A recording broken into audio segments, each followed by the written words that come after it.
تفاوت ها آسمان تا زمین فرق میکنه. اول نظام فرق میکنه. نظام عدالتی هست، اسلامی هست، ملت افغانستان مسلمان هست. این نظام برخواسته برای طلب ملت مسلمان پیدا شده و محاکم مبنایش هم محاکم وارد اسلامی بر نظام عدلی اسلامی هست.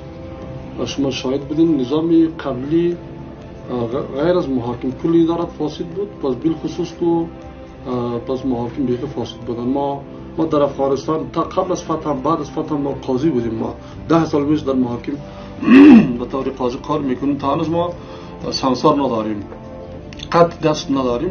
تنها یک مورد دو مردم قصاص کردید. یک زمان مثلا 5-6 سال پیش میگم این حدود با آسانی جاری نمیشه. حدود یک شرایط داره و اون شرایط اگر پورا شد باز جاری میشه، قصاص میشه. همین شکل هست. تا ما اینجا